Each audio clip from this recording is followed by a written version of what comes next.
खबरों की शुरुआत अहम खबर के साथ। जम्मू कश्मीर में कुलगाम के गोपालपुरा में मिलिटेंटों ने एक खातून टीचर को गोली मारकर हलाक कर दिया। खातून की शिनाख्त रजनी बाला के तौर पर की गई। इस मामले पर महबूबा मुफ्ती ने ट्वीट किया कि शहरियों की टारगेट किलिंग बढ़ रही है। जीआईओ के दावे झूठे हैं कि हालात नॉर्मल हो रहे हैं। इस तरह के हालात बीजेपी की तरफ से बनाए गए हैं। वहीं इस मामले पर उमर अब्दुल्ला ने भी ट्वीट किया। अपने ट्वीट में उन्होंने लिखा कि बहुत दुख की बात है, ये एक और टारगेट किलिंग है। गैर मुसल्लह शहरियों पर किए गए हालिया हमलों की एक लंबी फहरिस्त है। हुकूमत की यकीन दहानी खोखली है। वो हालात के मामूल पर आने तक आराम नहीं करेंगे। मरहूम के अहले खाना को सब्र जमील अता फरमाए।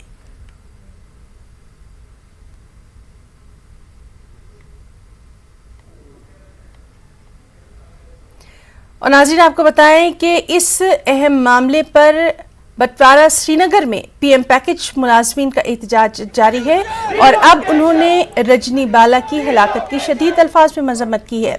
एहतजाजी मुलाजमीन ने एलजी इंतजामिया से ये सवाल किया है कि इन हलाकतों का आखिर जिम्मेदार कौन है। एहतजाजियों का कहना है कि एलजी इंतजामिया ने चंद रोज पहले ही माइग्रेंट और अक़लियती तबके के मुलाजमीन की सलामती को यकीनी बनाने का दावा किया था। उन्होंने मुलाजमीन को जल्द से जल्द कश्मीर से बाहर तैनात करने की मांग की है। बसूरत दीगर इन तमाम लोगों ने मास माइग्रेशन की धमकी दी है।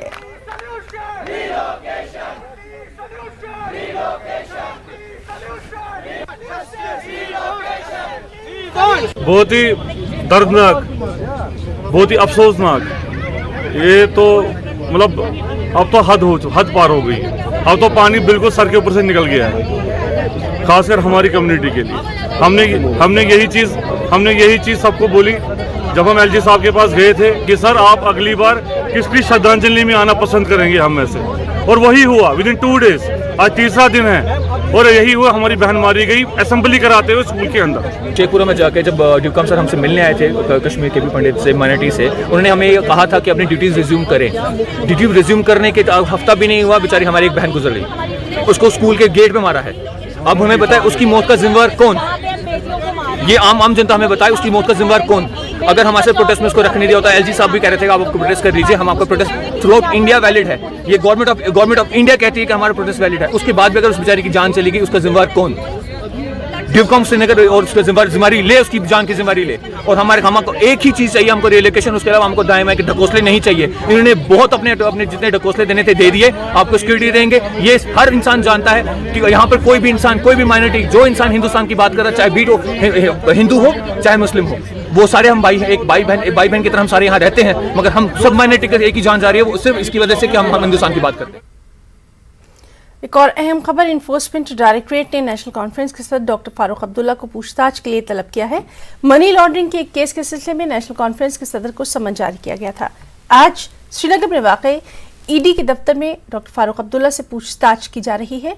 साल 2002 से लेकर 2012 के बीच हुए जम्मू कश्मीर क्रिकेट एसोसिएशन में मुबैना माली बेज़ाब्तियों के बारे में डॉक्टर फारूक अब्दुल्ला से पूछताछ की जा रही है। केंद्रीय जांच एजेंसी ईडी की टीम आज जम्मू कश्मीर के भूतपूर्व मुख्यमंत्री रहे फारूक अब्दुल्ला से पूछताछ करेगी। ये पूछताछ जम्मू कश्मीर क्रिकेट एसोसिएशन में हुए फर्जीवाड़े को लेकर है। दरअसल जम्मू कश्मीर क्रिकेट एसोसिएशन के वो चेयरमैन पर्सन थे और साल 2002 से लेकर साल 2012 तक वो चेयरपर्सन भी रहे और इसके साथ साथ वो जम्मू कश्मीर में मुख्यमंत्री भी थे। जिस तरह से बीसीसीआई के द्वारा करोड़ रुपए का fund Jammu Kashmir cricket association को दिया गया, लेकिन उसी पैसे में बाद में फर्जीवाड़े को अंजाम दिया गया। उस पैसे से जिस तरह से बकायदा कई लोग जो है फायदा उठाए, तो उस मामले में कई लोगों के खिलाफ सीबीआई ने एफआईआर रजिस्टर्ड किया था। उसी एफआईआर में फारूक अब्दुल्ला का भी नाम था। लेकिन जिस तरह से देखा जाए, इस मामले में सीबीआई द्वारा कई बार पूछताछ की गई। उसके बाद इसी मामले को आधार बनाते हुए ईडी ने भी बाद में पीएमएलए एक्ट के तहत उस मामले को दर्ज किया और मामले की तफ्तीश के बाद कई बार फारूक अब्दुल्ला से पूछताछ कर चुकी है। लेकिन जैसे जैसे तफ्तीश का दायरा बढ़ता जा रहा है, कई महत्वपूर्ण जानकारियां सामने आती जा रही हैं। लिहाजा इसी मामले की गंभीरता को देखते हुए आज फिर से फारूक अब्दुल्ला को पूछताछ के लिए बुलाया गया है। वीडियो जर्नलिस्ट प्रहलाद सिंह के साथ शंकर आनंद, न्यूज़ 18 दिल्ली। पाटीदार लीडर हार्दिक पटेल 2 जून को बीजेपी में शामिल हो जाएंगे। हार्दिक पटेल पहले ही कांग्रेस से अपना इस्तीफा दे चुके हैं। हार्दिक पटेल को कांग्रेस ने रियासती सदर का ओहदा दिया था, लेकिन हार्दिक पटेल इससे खुश नहीं थे। 18 मई को हार्दिक पटेल ने कांग्रेस से अपना इस्तीफा दे दिया। ख्याल रहे कि गुजरात में असेंबली इंतखाबात होने हैं।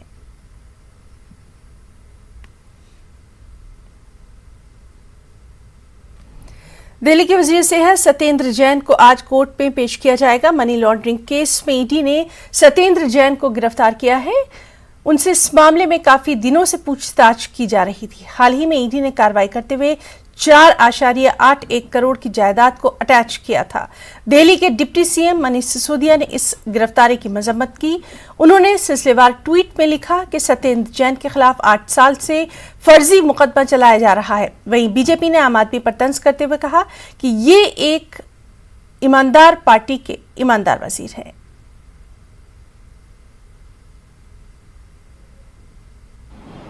देखिए, बिल्कुल फर्जी केस है। हमारी बिल्कुल कट्टर ईमानदार सरकार है, कट्टर ईमानदार पार्टी है। हम एक पैसे का भी भ्रष्टाचार ना करते हैं और ना बर्दाश्त करते हैं। जैसे अभी आपने पंजाब में देखा, एक मंत्री की ऑडियो रिकॉर्डिंग ही थी और उसके आधार के ऊपर किसी भी एजेंसी को नहीं पता था, किसी मीडिया वाले को नहीं पता था, किसी विपक्ष को नहीं पता था। हम चाहते तो दबा देते, लेकिन हमने खुद उस मंत्री के खिलाफ एक्शन लेके उसको गिरफ्तार करा दिया।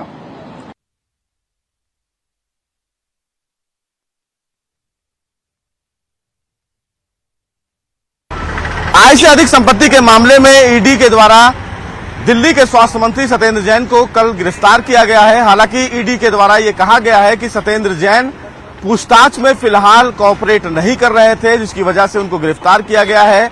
जानकारी की अगर बात करें तो कल ईडी ने सत्येंद्र जैन से लगभग 3 घंटे पूछताछ की है। आज फिलहाल सत्येंद्र जैन को राउज एवेन्यू के इसी कोर्ट में पेश किया जाएगा। हालांकि चूंकि इस पूरे मामले में ईडी के द्वारा कहा गया है कि ये आय से अधिक संपत्ति का मामला है, जिसमें मनी लॉन्ड्रिंग के तहत फिलहाल सत्येंद्र जैन को गिरफ्तार किया गया है। चूंकि इस पूरे मामले में सत्येंद्र जैन से लगातार पूछताछ ईडी करती रही है। हाल ही में सत्येंद्र जैन के दफ्तर और घर पर भी ईडी ने छापेमारी की थी। बहरहाल ईडी ने इस पूरे मामले में कल देर शाम को सत्येंद्र जैन को गिरफ्तार किया है।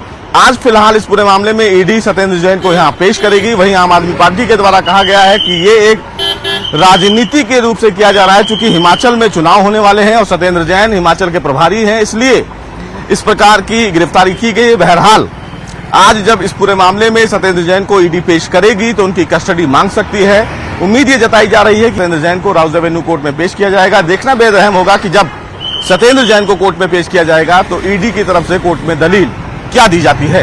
कैमरामैन सोनू के साथ सुशील पांडे, न्यूज 18 दिल्ली।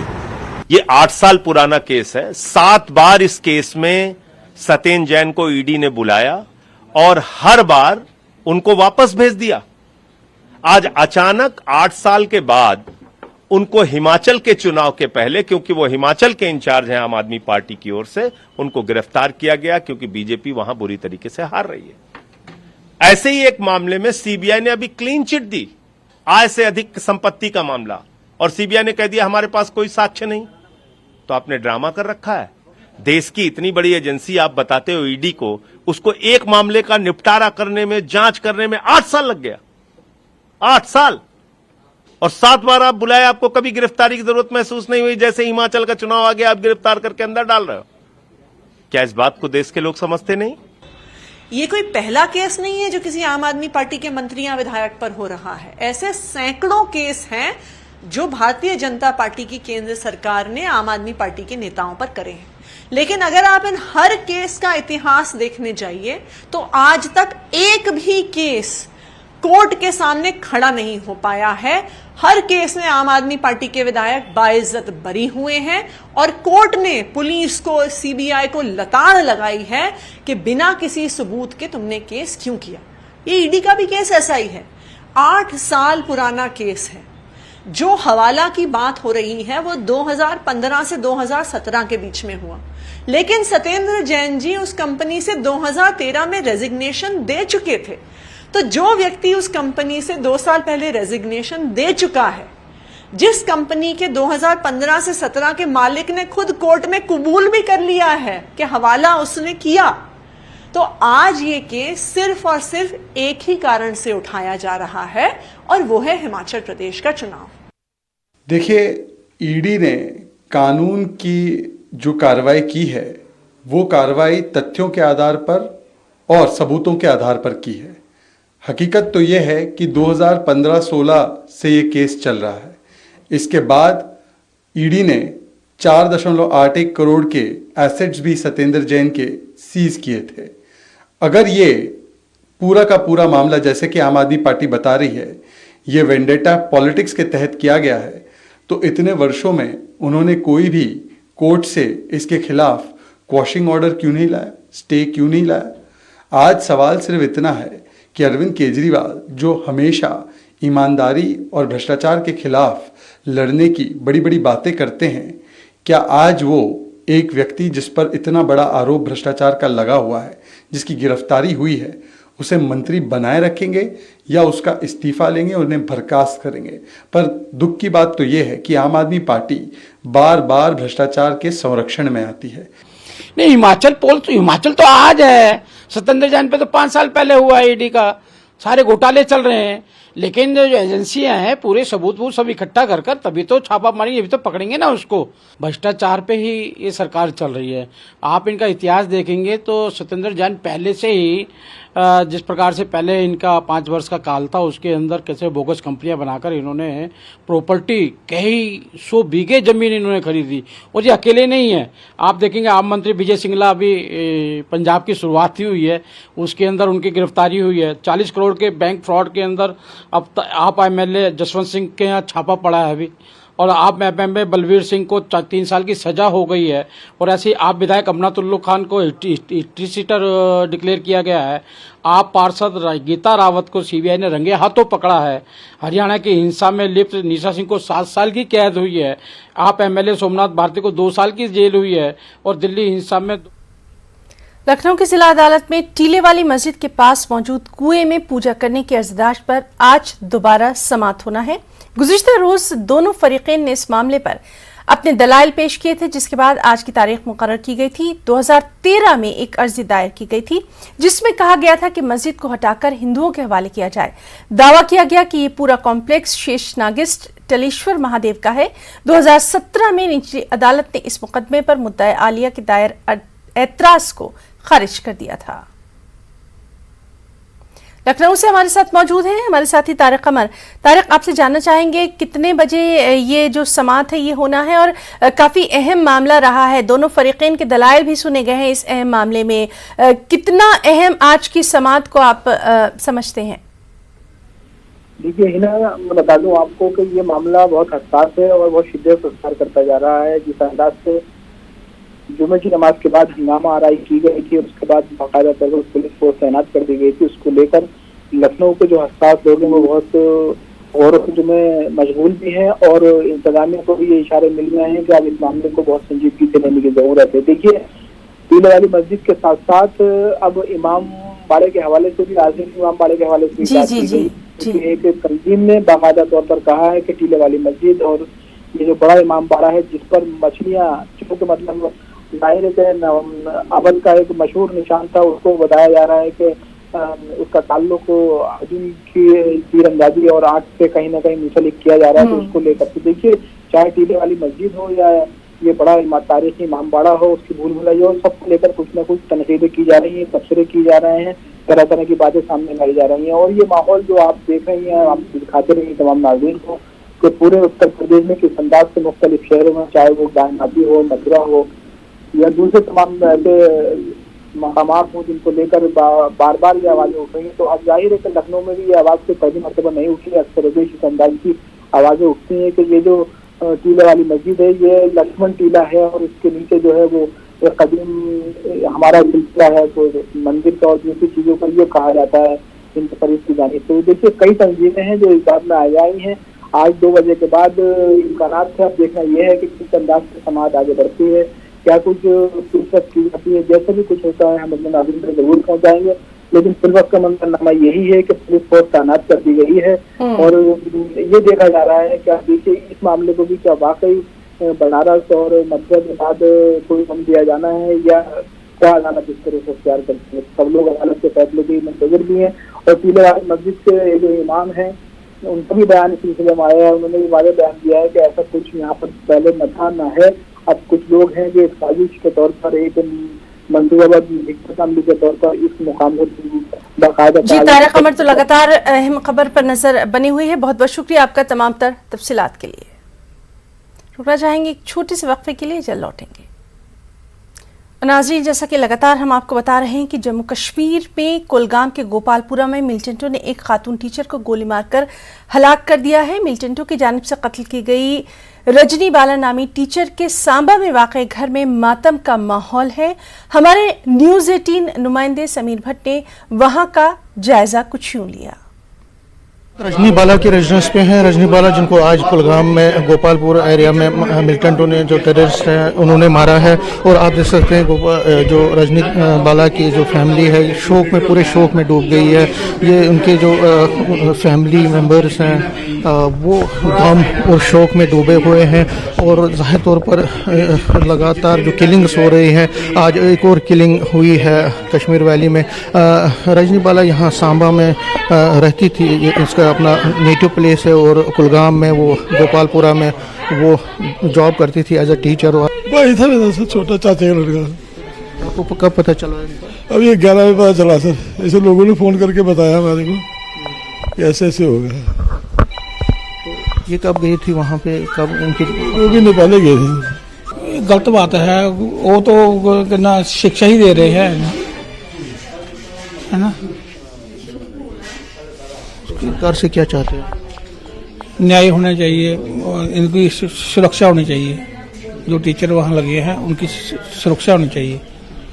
तो आप देख सकते हैं जो फैमिली मेंबर से जो यहाँ पे लोग आ रहे हैं वो कह रहे हैं कि सुरक्षा मिलनी चाहिए। जो जिन्होंने इनको मारा है उनको जल्द से जल्द अरेस्ट करके उनको कानून के तहत सज़ा मिलनी चाहिए। तो वाकई में ये जो टारगेट किलिंग का सिलसिला लगातार जारी है और आज फिर एक बार इसकी एक और बली यहाँ पे चढ़ी है। तो जाहिर तौर पर सरकार से मांग ये है कि सरकार इसकी तरफ ध्यान दे और जो कसूरवार है उनको जल्द से जल्द गिरफ्तार करके सज़ा दे। कैमरामैन चांद के साथ में समीर भट्ट, न्यूज़ 18 सांबा जम्मू। और बीजेपी ने वादी में हुई टारगेट किलिंग की सख्त अल्फाज में मजम्मत की। कायर पाकिस्तानी दरिंदे आतंकवादियों ने कश्मीर घाटी को फिर लहूलुहान किया है।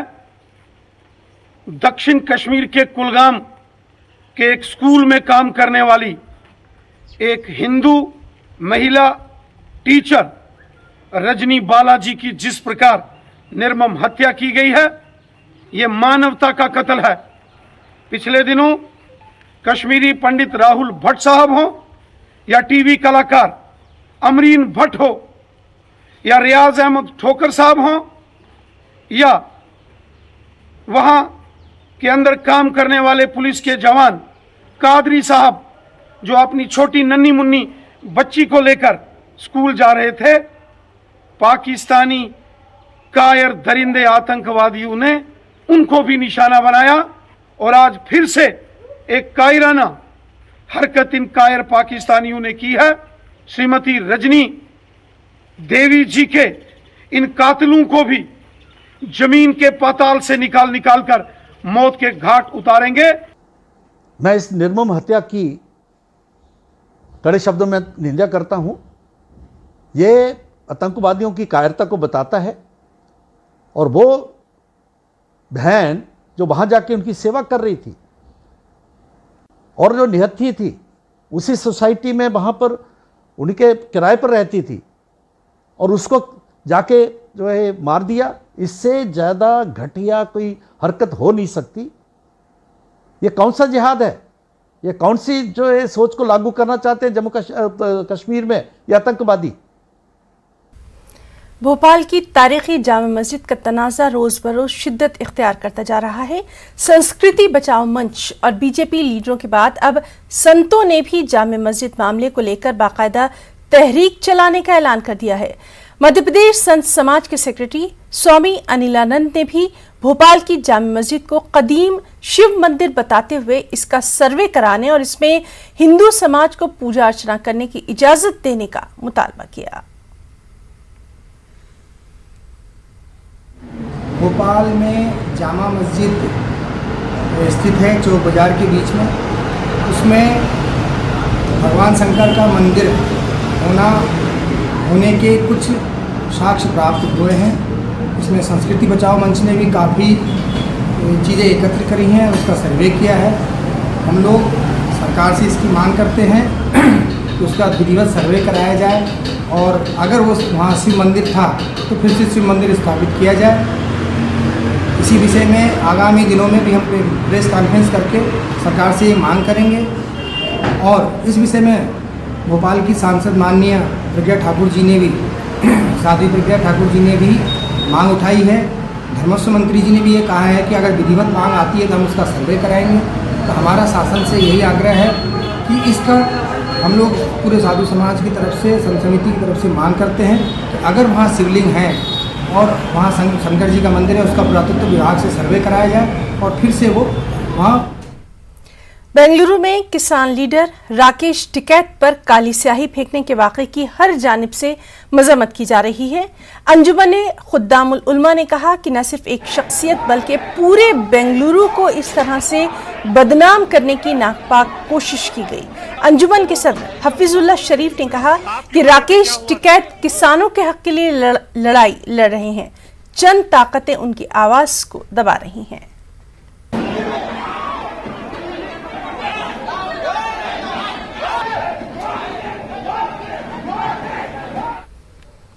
उत्तर प्रदेश के बरेली में भयानक सड़क हादसा पेश आया। सड़क हादसे में एक एम्बुलेंस और डीसीएम का जबरदस्त तसादुम हुआ। तसादुम इतना खौफनाक था कि एम्बुलेंस में सवार 7 अफराद मौके पर ही दम तोड़ बैठे। इस हादसे में 3 खवातीन और 4 मर्द अपनी जान से हाथ धो बैठे। बरेली के इस अफसोसनाक हादसे पर वज़ीर आला योगी आदित्यनाथ ने भी अपने गम और अफसोस का इजहार किया। सीएम योगी ने इस हादसे में हलाक होने वाले तमाम लोगों के तय गहरी ताज़ियत का इजहार किया और जख्मियों के मुनासिब इलाज और मुआवजे की हिदायत जारी की।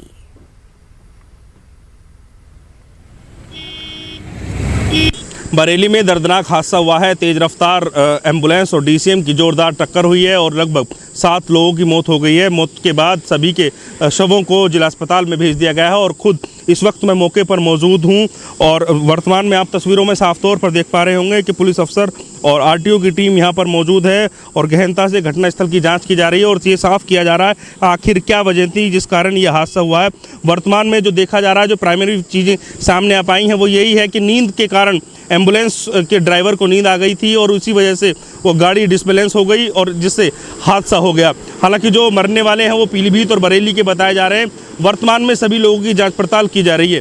कैमरामैन अजय शर्मा के साथ हरीश शर्मा, न्यूज़ 18 बरेली। तो खबरों में फिलहाल इतना ही। आदाब।